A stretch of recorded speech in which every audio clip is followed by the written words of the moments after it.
Westbrook, Hong Kong. From bureaus worldwide, this is FSN.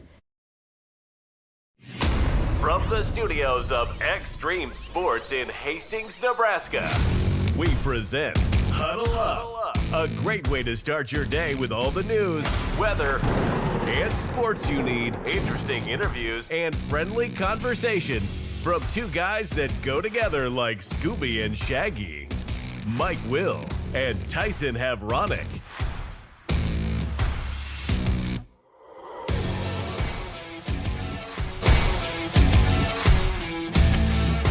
Well, good morning, everyone. Welcome to another edition of Huddle Up here on Extreme Sports, and welcome to a Friday. Made it through another week here, the 6th day of February for 2026. Mike Will, Tyson Havronic, ready to get your day started the right way with all the news, weather, and sports that you need to get through the door here this morning.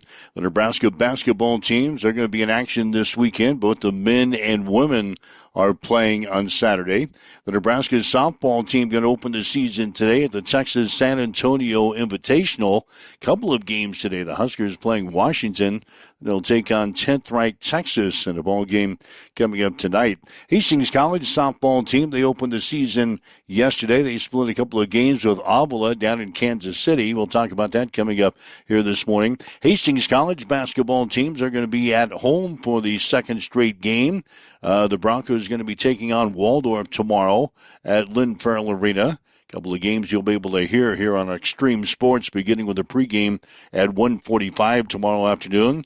The Nebraska Kearney basketball teams, they were on the road last night playing down in Arkansas against Arkansas Fort Smith. We'll tell you how they did coming up during the show here today. Had some high school basketball last night involving the Adams Central girls basketball team. Got some basketball coming up tonight with Hastings St. Cecilia playing Lincoln Lutheran at the Chapman Gym. Again, a couple of games you'll be able to hear on Extreme Sports tonight. Handed out some awards in the NFL last night. Had the Pro Football Hall of Fame class of 2026 announced last night. We'll check out the inductees. So a lot coming up here today. We'll get some comments from Husker head coach Fred Hoiberg as the Huskers get ready to play at Rutgers tomorrow. And, of course, it's Friday, and the Blazing Five is back. We've got 5 different ways that you'll be able to win money on the Super Bowl coming up on Sunday. So we've got the Blazing Five all surrounding Super Bowl selections. Of course, there's like 900 different prop bets that you can bet in addition to the game and the over-under on the game. There's 900 different prop bets that you can possibly lay some money down on. And we've got our 3 best prop bets in addition to the game and our over-under selections coming up to make up our Blazing Five here today. So all that and more is coming up on a jam-packed Friday as we welcome in Tyson Havronic from the Western Studios. Good morning. I will tell you, of the 900 different prop bets, there was absolutely no way that I overanalyzed this whatsoever. I'm going to walk you through what happened last night, and I don't know if this has happened to you before with Blazing Five, but it was Thursday night. Shortly after 10:30, and I took a big stretch and yawn and said, okay, it's time to go to bed. And so I, rolled over about 11:01. Oh, no. About 10:57, I arise out of a dead sleep. Panic. I forgot my Blazing Five. So here I am, waddling over to the other side of the studio, running into doors because I'm kind of like half asleep. I pull up my sheet because you got to get the picks in before the 11 o'clock, and then the graphic, the window goes away at 11. So it was, and I think you can. I don't know if you can look this up. If there's any way to timestamp it when we hit save picks at 10:59:47. You got your picks in. With 13 seconds to spare. So I was like looking at the prop bets. I'm like, yep, that looks good. That looks good. That looks good. Let's go. That's usually some of your better bets is when you don't overanalyze things. You just kind of throw them in the computer. Exactly. Like what do you call it? Muscle memory, so to speak. Just instantaneous knee-jerk reactions. Well, I'm glad we woke you up from your sleep in order to get your picks in. I forgot the Blazing 5. It was a dead panic. We shot straight up out of bed. I had to run over. All right, so I can hardly wait to see what your picks look like. Me too. We'll have that we'll have that. Oh, I took that. Yeah, that's coming up at 7:30 this morning with our Blazing 5. Of course, the Super Bowl coming up on Sunday, Seattle and the New England Patriots, as they'll be playing Super Bowl. Gets underway at 5:30. I was out for dinner last night, and we got into a discussion about our discussion we had on the show yesterday about this guy that's singing the national anthem. Charlie Puth? Yeah. We actually had some people in this restaurant that knew that guy. Oh, yeah. Obviously, they were younger people than me. Mm-hmm. I was with a bunch of other people about my age, and they had no idea who this guy was that was going to sing the national anthem for the Super Bowl. Generational gap.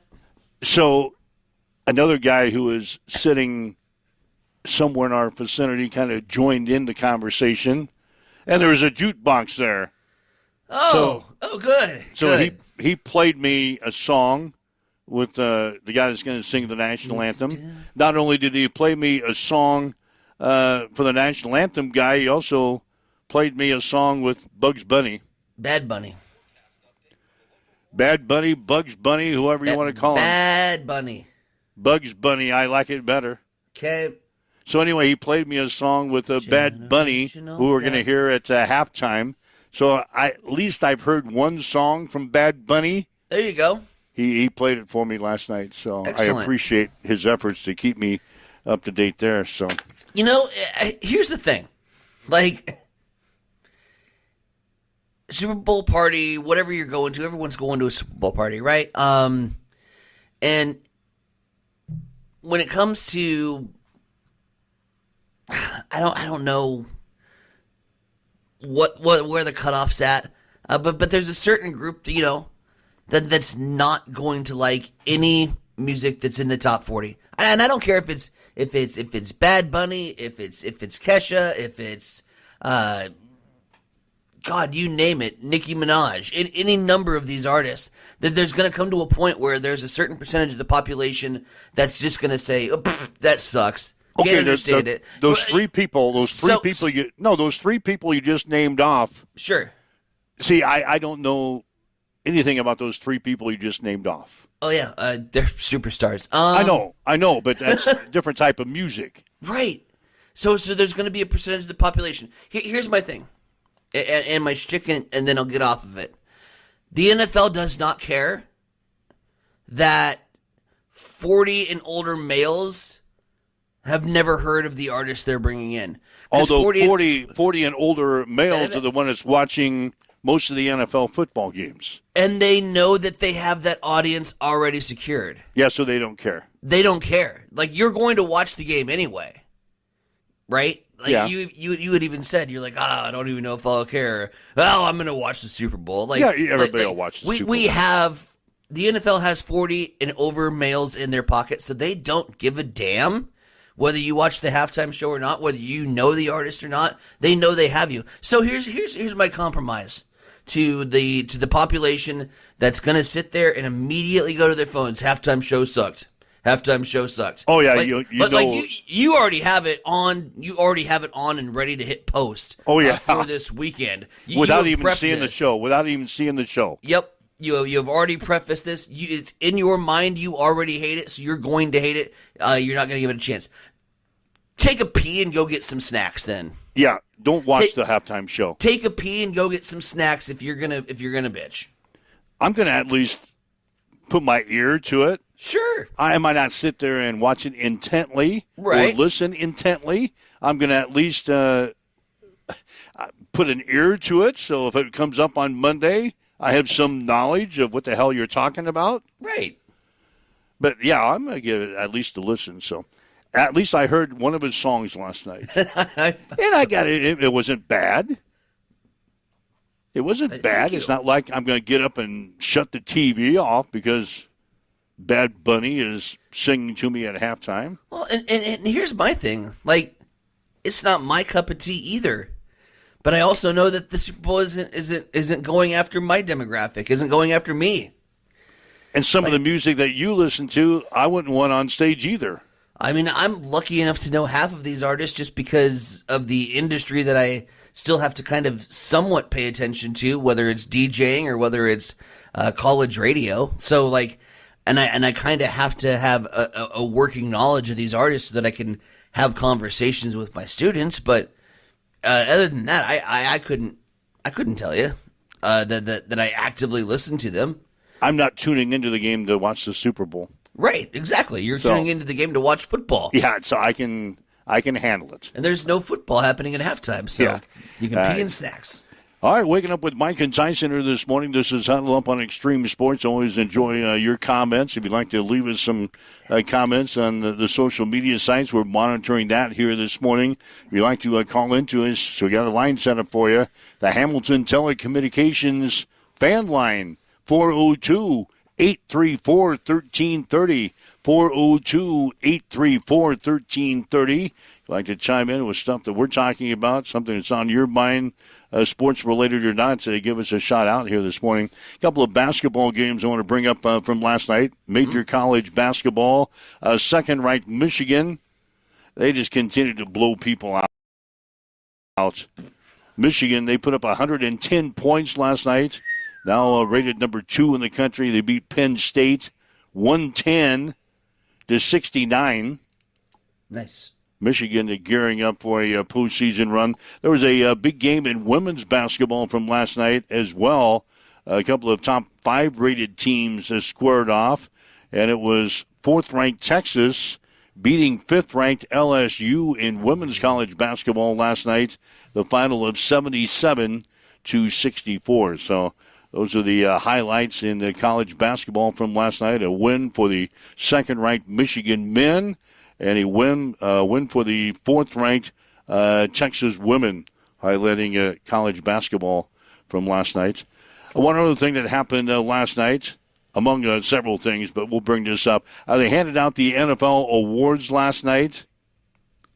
Los Angeles Rams quarterback Matthew Stafford was named the most valuable player in the NFL. And this is going to gripe, I don't know if this is going to gripe you or not. I am at a position where I don't think you can name an NFL quarterback the most valuable player if he didn't lead his team into the championship game. That's just always been my thing.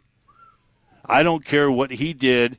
He's not the most valuable player in the National Football League if you did not guide your team to the championship, which is the Super Bowl. I'm going to flip it on you. Do you believe that the best player in college football, the Heisman Trophy winner, has to play in the national championship game? I don't know. You might have one on me there. But I've always, when they've handed out these NFL awards. As a Pat Mahomes fan, I can see how you can say that. I've always thought if you didn't lead your team to the championship game, how in the hell can you be the most valuable player?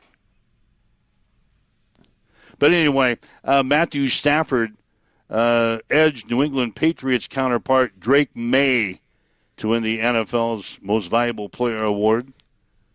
There are a lot of people that are pissed about it. I mean, it's not just you. That there's a lot of comments that are similar saying, to mine. How could you not give it to Drake May for leading this team to the Super Bowl? Yep. But man, I mean, the numbers, just numbers alone, and the season Matt Stafford had in LA with an unhealthy Puka for a little bit, and then they got him back to full strength, and they were able to combine. I would have given it to Stafford just based on the performance level, on who is the most valuable player in football, and it's not just who's the most valuable player in football; it's who's the most valuable player in football to that team. And without Stafford, like baseball has this stat: wins above replacement, and without him how would your team be? The Rams aren't a playoff team without Stafford. The Rams aren't a 500 ball club without Matt Stafford. And so I take that into kind of consideration as well. I would have had to vote for Matt. And it's really the exact same reason that I prefaced that vote because I hear that flipped a lot. It's not just you that says that. Oh, the NFL MVP didn't even get to the Super Bowl. You know, I heard that last year as a Josh Allen fan and a Buffalo Bills fan. You didn't even make the Super Bowl. How can your quarterback get an MVP? And then I use that terminology on the football side and flip it on the college with Heisman. Generally works. Yeah, that was a pretty good argument there. I appreciate that. Stafford in his 17th NFL season. He's 37 years old. He becomes the oldest player in NFL history to win the MVP for the first time at this age. He's become the third oldest player to win the award overall behind Tom Brady and Aaron Rodgers. So Matthew Stafford, the MVP, whether you like it or not, MVP of the National Football League for the 2025 season. Speaking of National Football League, I've got more awards I want to hand out this morning. Are you handing out some golden jackets? I'm going to here in just a second. Okay. Cleveland Browns defensive end Myles Garrett won his second career NFL Defensive Player of the Year award last night. And Seattle Seahawks wide receiver Jackson Smith, the Jigba, won the award on offense. So those are the defensive and offensive players of the year from last night. The offensive rookie of the year in the NFL went to Carolina Panthers wide receiver Tate McMillan. Mm-hmm. The defensive rookie of the year, Browns linebacker Carson Schweisinger. The comeback player of the year, and I think he's won this multiple times, Christian McCaffrey of San Francisco. I thought you were going to say Joe Flacco. Gee, he'd be another one. But Christian McCaffrey, I think he's won this award a couple of times. Comeback player of the year. And then the coach of the year is Mike Vrabel of New England. Sure. So those are the awards that were handed out last night. It's because Mike Vrabel was the only one employed after the coaching carousel. Good Lord, the NFL had a wild, topsy-turvy coaching carousel. Pro Football Hall of Fame, class of 2026, also announced last night. Among the entrants, Roger Craig, former Husker, San Francisco 49ers running back Roger Craig is in. Drew Brees, quarterback. Wide receiver Larry Fitzgerald. They were selected for enshrinement later on this year. They'll be joined by kicker Adam Vinatieri and linebacker Luke Kuechly. Mm-hmm. They were in their second year of eligibility, so they are in. Roger Craig is in as the seniors finalist, as well as Drew Brees and Larry Fitzgerald. So those are the Hall of Fame inductees, or not inductees, but guys that are going to be coming up for enshrinement into the Hall of Fame. The NFL must have been listening to the show yesterday. Oh. Where we talked about the Dallas Cowboys playing internationally next year. Nice. Remember, we were on this for about 20 minutes yesterday. Yeah. And anyway, shortly after we got done, the Dallas Cowboys are going to be playing in Rio de Janeiro next year. There you go. They'll be making history in 2026, playing in the NFL's first regular season game in Rio de Janeiro. The date and the opponent for the Cowboys game will be released later on this spring. It'll be the third straight year that the NFL will have a regular season game in Brazil, but the first two have been in Sao Paulo, which were the Chiefs played last year to begin the season. But now they're going to be playing in Rio de Janeiro, and we're going to send the Dallas Cowboys over there. Remember, we were bitching about that yesterday, that the Cowboys never have to go play international games? Well, they were listening to this show, and they're going to send Dallas over there.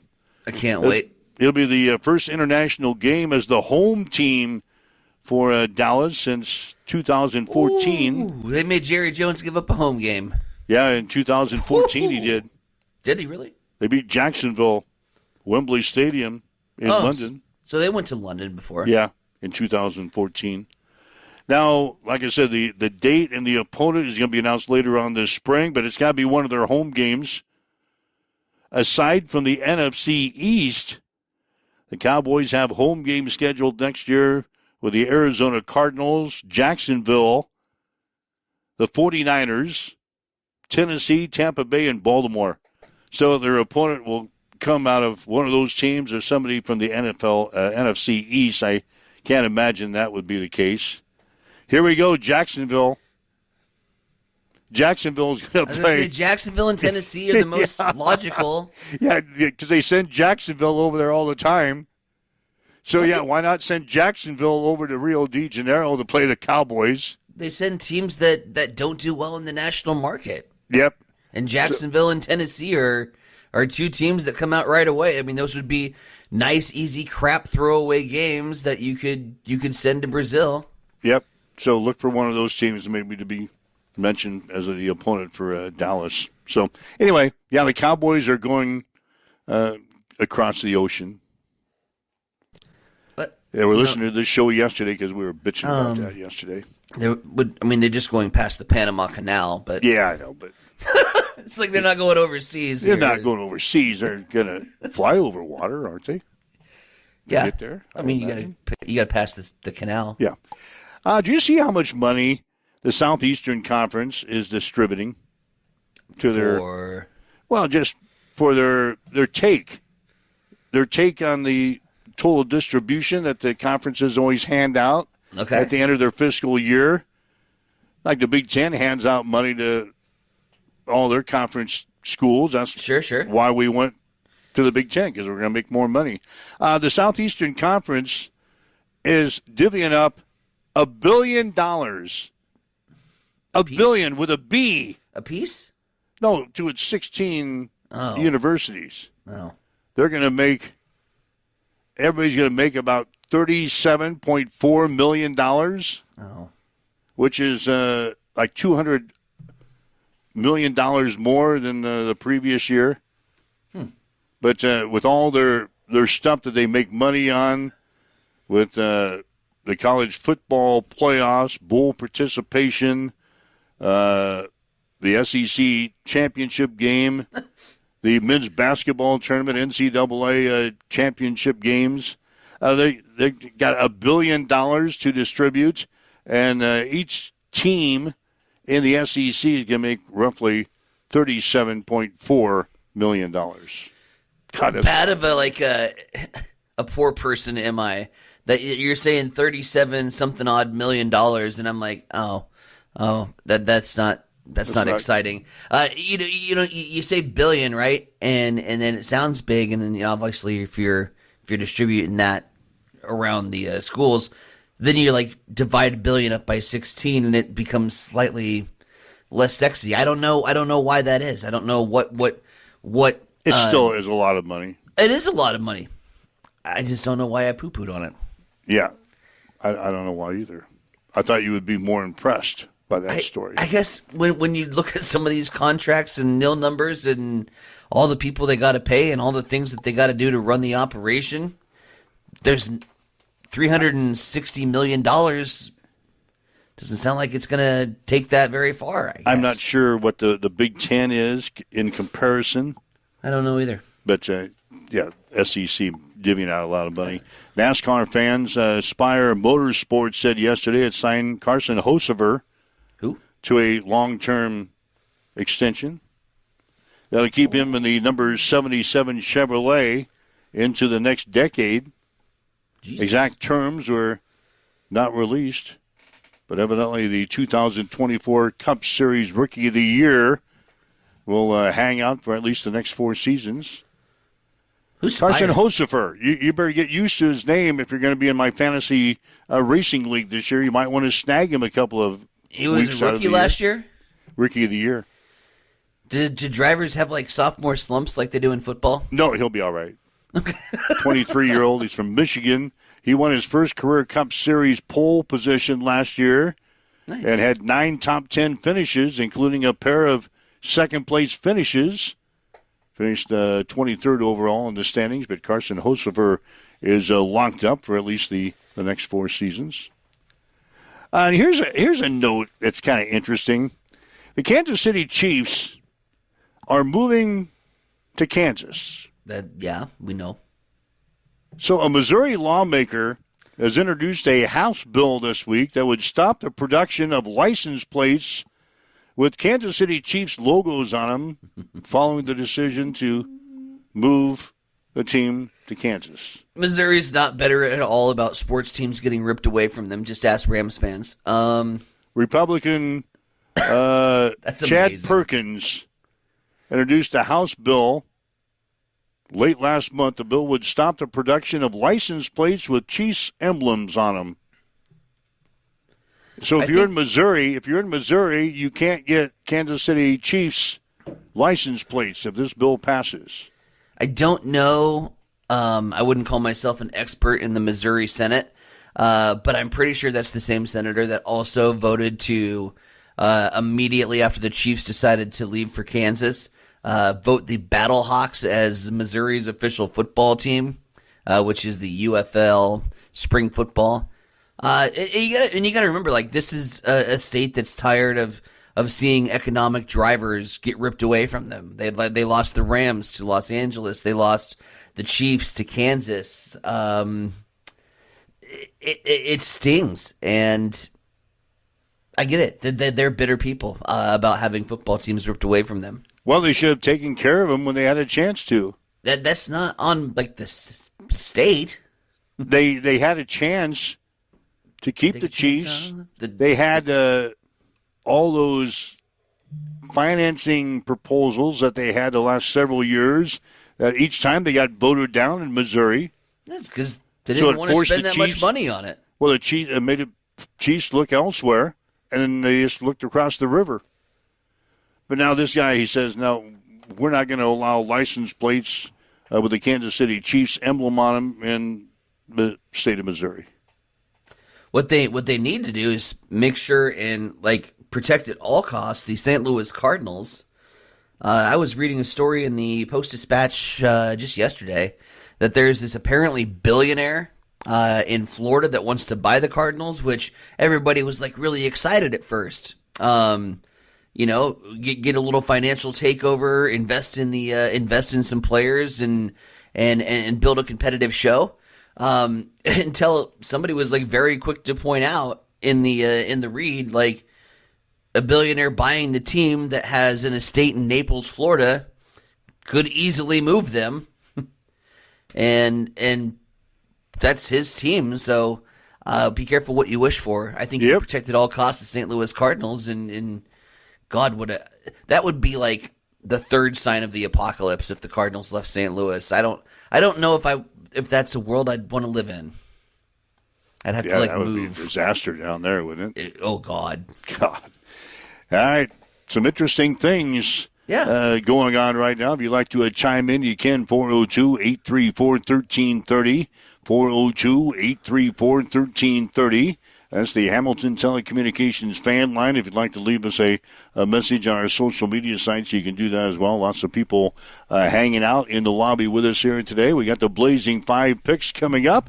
It's 7:28 now on Extreme Sports.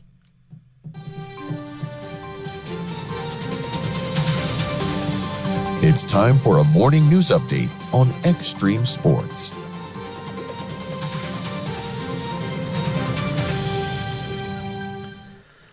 So first to the state capitol, where Nebraska State Auditor Mike Foley said he's turned over documents about a controversial $2.5 million no-bid emergency contract connected to the governor's office and AgTech CEO Julie Bushell to both the Nebraska Attorney General and the State Patrol for investigation. Foley's audit flagged concerns that required emergency justifications were missing, and that agency reporting had been altered. Nebraska Governor Jim Pillen's administration has offered a new explanation for its timing of a $2.5 million no-bid contract, saying that she was already helping the state secure federal grant funding before the contract began. Critics, including Foley, say this is the third different story and question whether there was any real emergency to bypass the competitive bidding process. The city of Grand Island is advising residents to avoid contact with sick or dead birds following recent confirmations of the highly pathogenic avian influenza, aka bird flu, in migrating bird populations across Nebraska in recent months. Nebraska Game and Parks has confirmed the presence in several migrating birds and continues to monitor mortality events throughout the state. The virus is currently circulating among the wild bird populations, and residents may notice an increase in dead or abnormal behaving birds, particularly around local lakes or outdoor areas. City officials want residents to know that the situation is being closely monitored. It is now 7:30. Let's head over to the East Side Studios. Mike Will's got your sports. Well, the Nebraska basketball teams will be in action tomorrow. The men will play at Rutgers beginning at 11 on BTN. The women will play host to Maryland beginning at 1, also on BTN. The Nebraska softball team will open the season today at the Texas San Antonio Invitational. Huskers will play Washington at 1:05 this afternoon before playing 10th-ranked Texas beginning at 6:05 tonight. Hastings College softball team opened the season yesterday by splitting a pair of games with Avila down in Kansas City. The Broncos dropped the first game 11-3 before coming back to take the second game 2-0 behind Danny Sitz, who struck out 11 batters. Hastings will play a twin bill at Bethel College coming up next Saturday. Hastings College basketball teams will host Waldorf on Saturday.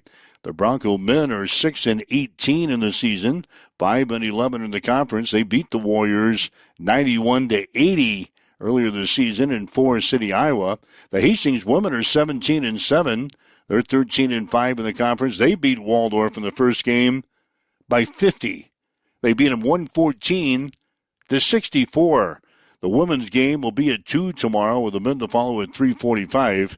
We'll have the action on Extreme Sports, beginning with a pregame at 1:45 tomorrow afternoon.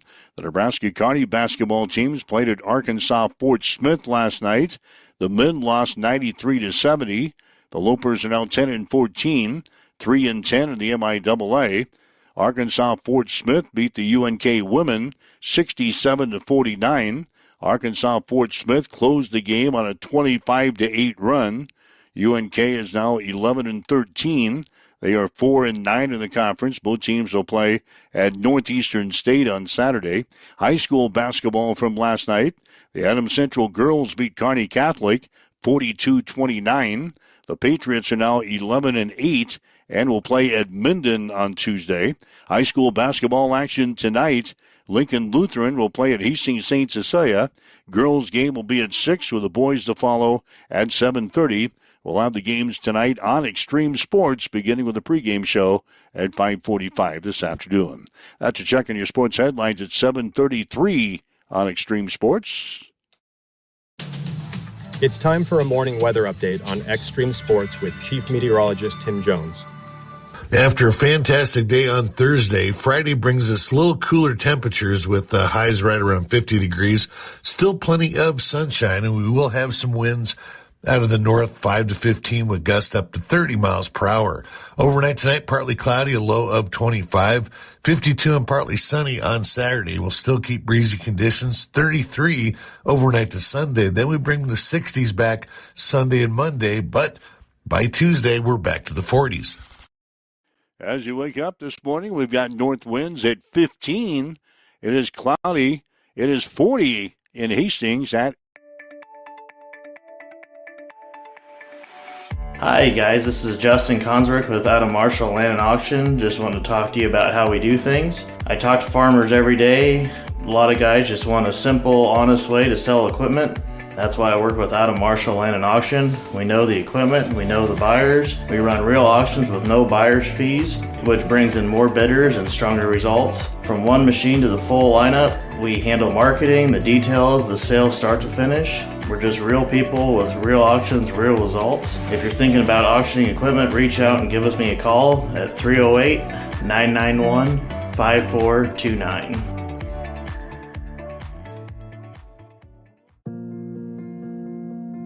I'm John Butler, funeral director and owner at Livingston Butler Volland Funeral Home and Cremation Center in Hastings. And I'm Nikki Butler, the Advanced Funeral Planning Specialist.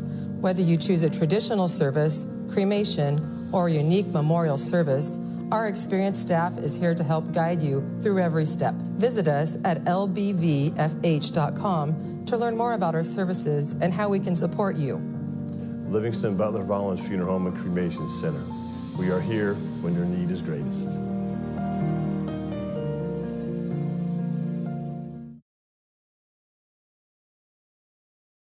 Hamilton has been providing IT solutions for businesses across the state of Nebraska for more than 3 decades.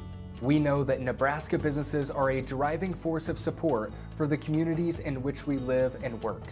We keep them connected and protected by delivering cybersecurity, hosted phones, and managed IT. We are grateful to be part of our Nebraska communities and to support their technology needs.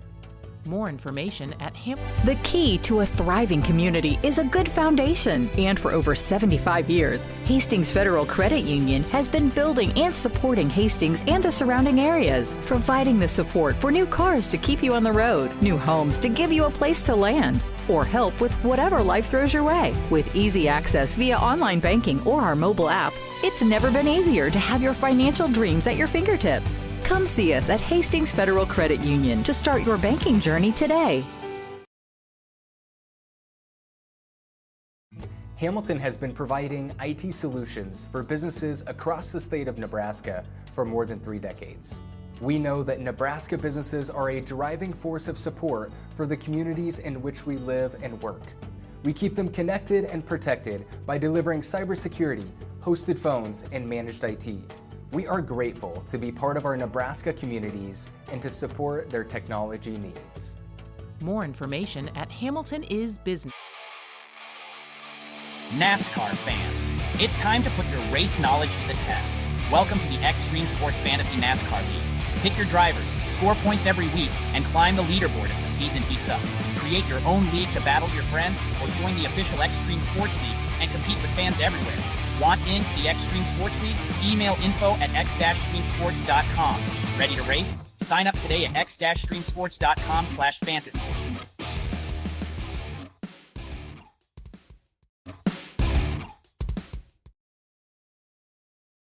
All right, Mike Willenstein, Center Bronick with you. It's Huddle Up on Extreme Sports for a Friday. And, yes, we have at least one more edition. One more edition of the Blazing Five for the 2025-26 season.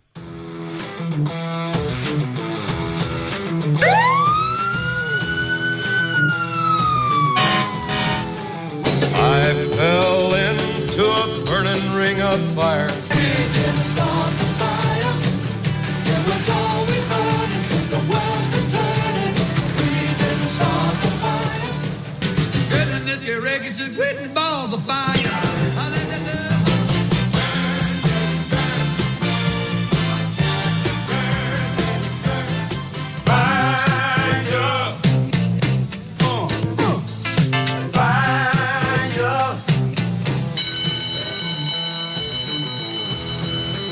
It's time for the Extreme Sports Blazing 5. God, I'm going to miss that Burn Baby Burn song. We got to bring it back in March. Like, Yeah, let's do we'll do like the Thursday and Friday opening round, best picks of the week. We got. I'm going to miss that Burn Baby Burn. Yeah, song. I don't want that to be buried until August again. I might have to put it on my phone. I'll put it on my phone. That'll be your new ringer.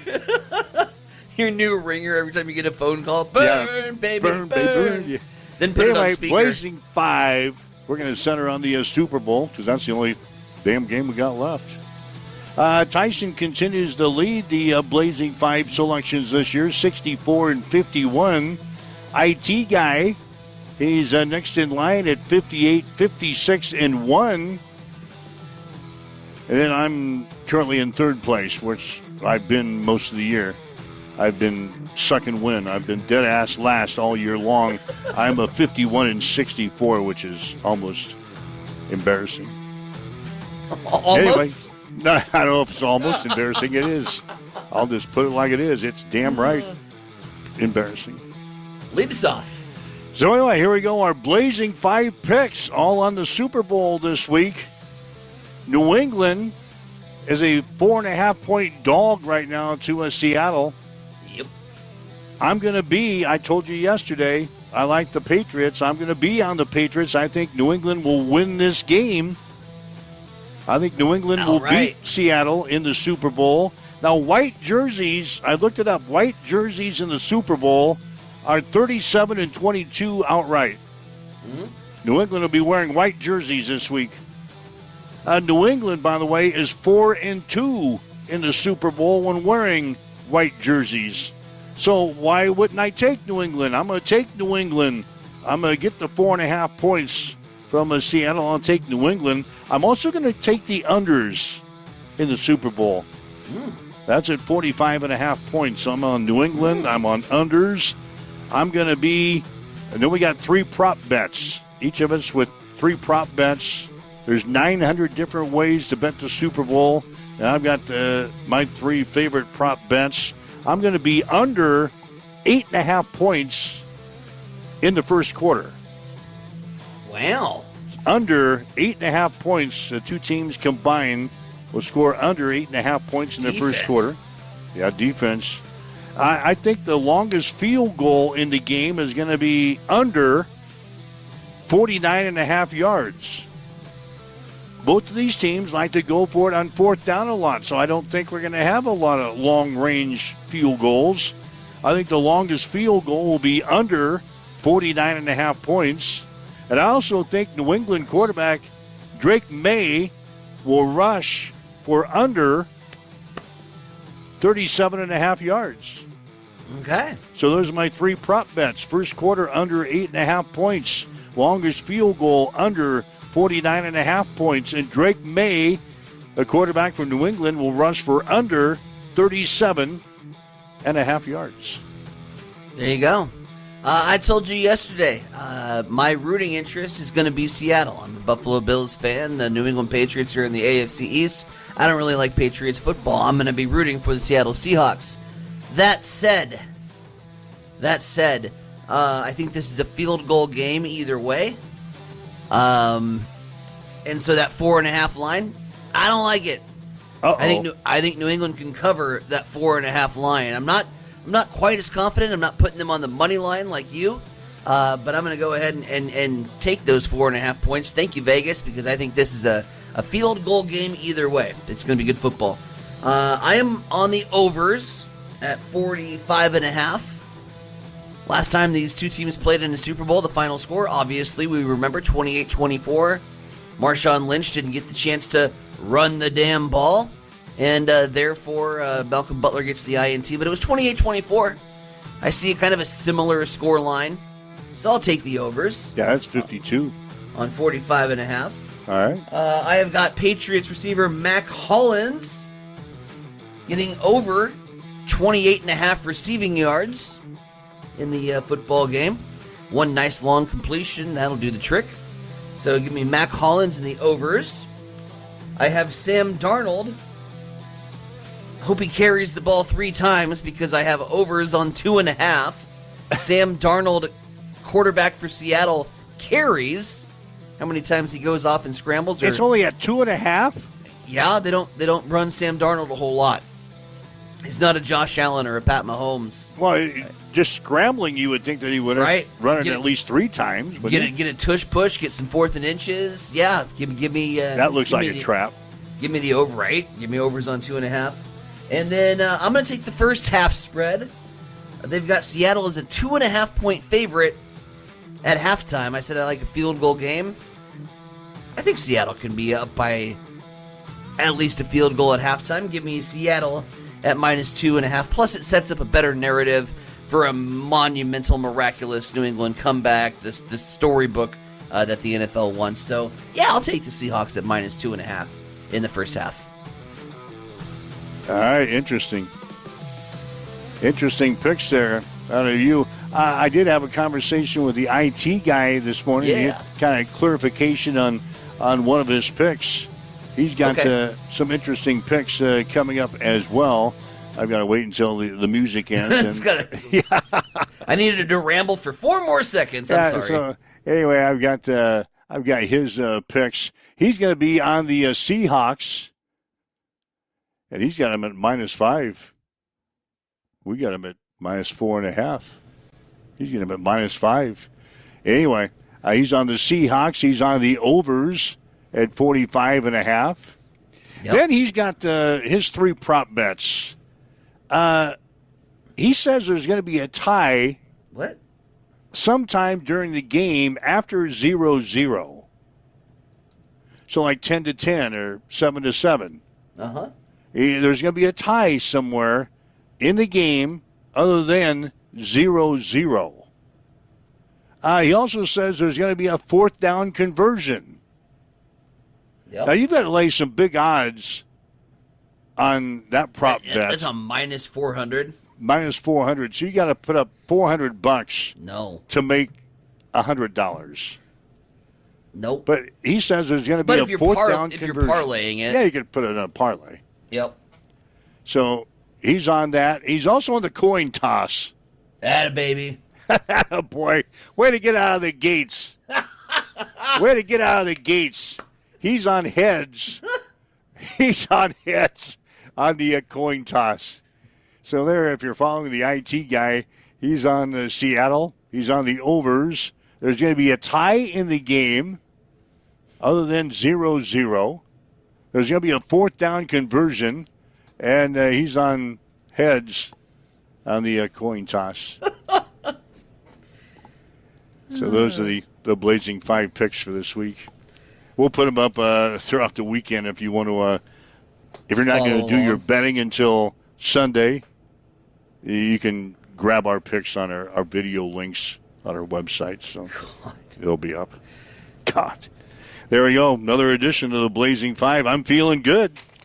I'm feeling 50, good. 50 chance for the coin toss. Why not take it? I guess because I don't want to start off the Super Bowl with a loss. A lot of the times I get trapped in betting. I don't like betting prop bets. No, I hate it. But I go to these Super Bowl parties, and we have the pre-Super Bowl discussions, so I get kind of roped in Beer on bets. betting prop bets. So I'm right out of the gate. I bet the coin toss. Oh, you do. I bet the national anthem. So I'm like down 2 bets because I lose them both all the time. God. So I'm 0 for 2 before the game even kicks off. Usually I don't have a good betting day on Super Bowl Sunday. I go 0 for 2 right out of the chute. So, all right, the Nebraska basketball team, Huskers going to be in action this weekend, Saturday. They're going to play at Rutgers. Nebraska, of course, has lost the last 2 games in a row. They've lost to Illinois. They've lost to Michigan. Huskers didn't play in the midweek game this week. They had this weekend off, or this week off. So they've had a week since they've really played. Anyway, the condition of Reich Maston, Braden Frager came up right away during the news conference yesterday.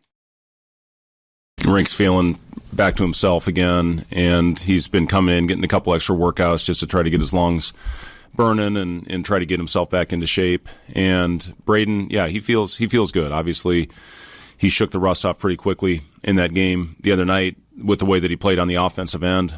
And, obviously, listen, we need to be at full strength. And, getting those guys back on the floor is important for us, and they both had a couple good days of practice. All right, what about this Rutgers team we're going to face tomorrow? Tough, physical, just everything that Coach Peichel has always done with his team is get them out and go out and play with unbelievable effort. And, you look at that Michigan State game where they were up double digits for a lot of that second half. And, really, I felt should have won that game. So, they're always very dangerous, especially in the rack. They, the way they play, the way they can get the crowd behind them. Obviously, early game, important to get off to a good start. But, this team's playing extremely hard, coming off the West Coast. And, I know they're going to be ready. Now, what about the rack? That's where we're going to be playing tomorrow. It's a place called The Rack. It's an old facility, but Rutgers, they play tough there at the RAC. The RAC is one of the great venues in our sport. It's old. It's the ceiling's low, and when they get that crowd behind them, it's hard. It's hard to hear, and we got to make sure that we're on point. Communications, hand signals. Got to make sure we're ready for all that. And I give our guys credit. They played solid on the road all year. Even looking at the one loss that we had at Michigan, I thought our guys played with great poise and composure for most of that game, and then we're going to have to do that for 40 minutes on Saturday. Now, Reich Mass, he's been kind of in a shooting slump as of late. He only had 5 points in the ball game against Illinois last Sunday. He was 2 for 10 from the field, and he was 0 for 3 from three-point territory. Yeah, Rink, again, the discipline, the work that he puts in, he's going to get it going again. There's no doubt in my mind. And I'll say this, having to stay off his feet for a week, it probably got his legs back, once he gets his conditioning back where he needs it to be. So he's going to take the lid off. He's too good a shooter.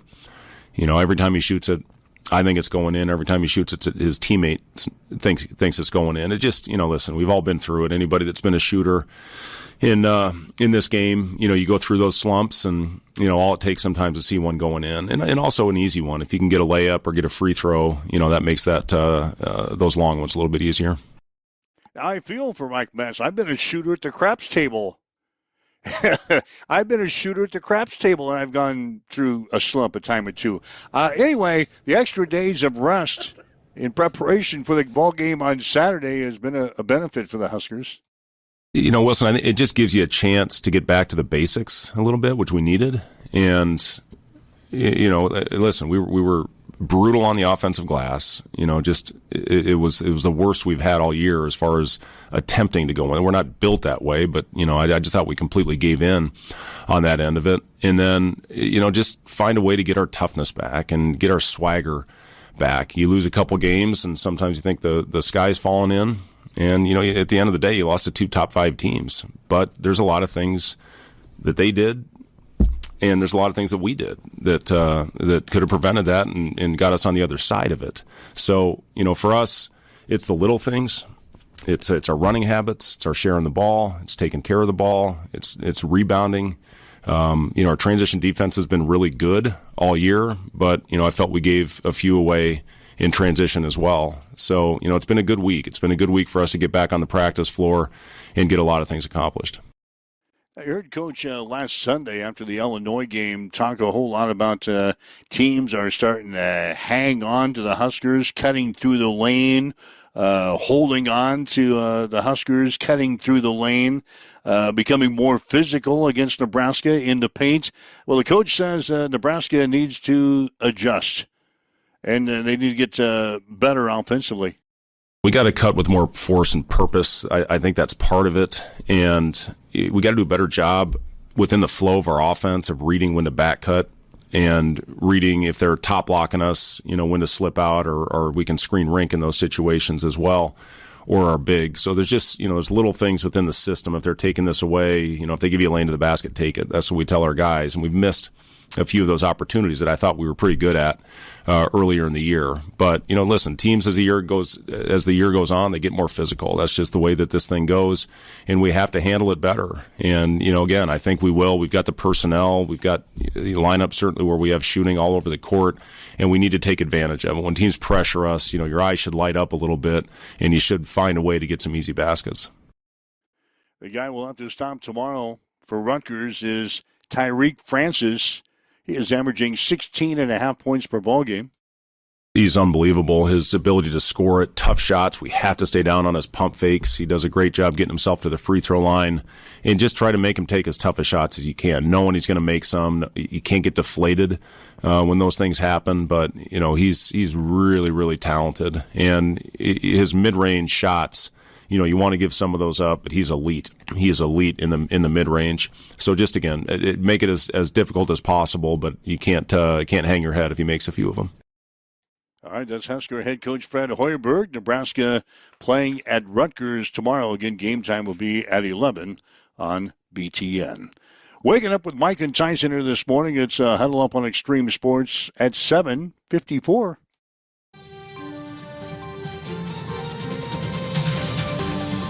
It's time for a morning news update on Extreme Sports.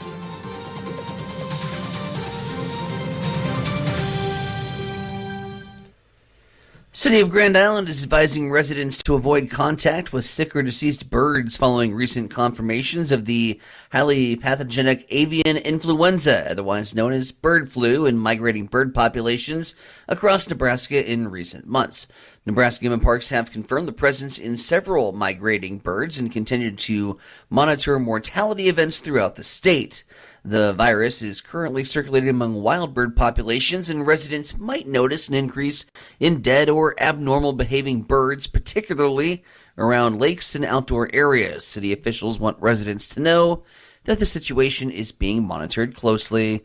State Auditor Mike Foley said he has turned over all the documents about a controversial $2.5 million no-bid emergency contract connected to the governor's office and Agriculture Tech CEO Julie Bushell to both the Nebraska Attorney General and the State Patrol for investigation. Foley's audit flags concerns that required emergency justifications were missing and that the agency reporting may have been altered. Nebraska Governor Jim Pillen's administration has offered now a new explanation for its timing of the $2.5 million contract, saying that she was already helping the state secure federal grant funding before the contract began. Critics, including Foley, say this is the third different story and question whether there was any real emergency to bypass the competitive bidding process. It is now 7:56. Led over to the East Side Studios. Mike, what's going on in sports? Nebraska's softball team will open the season today at the Texas San Antonio Invitational. Nebraska will play Washington at 1:05 this afternoon. They'll take on 10th-ranked Texas tonight at 6:05. Hastings College softball team opened the season yesterday by splitting a pair of games with Avila down in Kansas City. Broncos dropped the first game 11-3 before coming back to take the second game 2-0 behind Danny Sitz, who struck out 11. Hastings will play a doubleheader at Bethel College coming up next Saturday. Hastings College basketball team's at home tomorrow. They'll play Waldorf. Women's game will be at 2 with the men to follow at 3:45. We'll have the action on Extreme Sports, beginning with a pregame show at 1:45 tomorrow. High school basketball from last night. The Adams Central girls knocked off Kearney Catholic 42-29. Patriots are now 11-8. They'll play at Minden on Tuesday. High school basketball action tonight. Lincoln Lutheran will play at Hastings St. Cecilia. Girls game at 6 with the boys at 7:30. We'll have the games on Extreme Sports beginning with a pregame show at 5:45 this afternoon. That's a check on your sports headlines at 7:57 on Extreme Sports. It's time for a morning weather update on Extreme Sports with Chief Meteorologist Tim Jones. After a fantastic day on Thursday, Friday brings us a little cooler temperatures with highs right around 50 degrees. Still plenty of sunshine, and we will have some winds out of the north, 5 to 15 with gusts up to 30 miles per hour. Overnight tonight, partly cloudy, a low of 25. 52 and partly sunny on Saturday. We'll still keep breezy conditions. 33 overnight to Sunday. Then we bring the 60s back Sunday and Monday, but by Tuesday, we're back to the 40s. As you wake up, get going this morning. Cloudy skies. It's 40 in Hastings. We've got north winds at 15. Hey, this is Mick from Maletta Vista Winery in St. Paul. Just a reminder, winter hours will be Saturdays, 11:30 to 9, January through February. That's just one day a week. But come in for lunch. Homemade soup specials on Saturdays. Stick around for the evening meals that start at 5. And while you're at it, stock up on your favorite wines. Workhorse, Elephant Ear, Cuban Tiger, and more are available at Maletta Vista and wherever great Nebraska wines are sold. Maletta Vista Winery, good wine, good food, no snow boots required, but we won't judge. Connet Auto Care is the trusted name in automotive repair and maintenance services in Hastings. We're a gold-certified Napa Auto Care Center. Our ASE-certified technicians have the Blue Seal of Excellence, receive continuous training, and are committed to providing the best service your vehicle can get. Whether it's preventative maintenance, major repairs, or just an oil change, Connet Auto Care is here for you.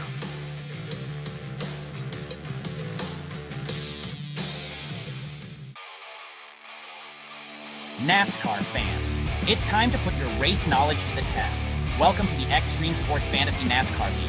Pick your drivers, score points every week, and climb the leaderboard as the season heats up. Create your own league to battle your friends, or join the official Extreme Sports League and compete with fans everywhere. Want into the Extreme Sports League? Email info@x-streamsports.com. Ready to race? Sign up today at x-streamsports.com/fantasy.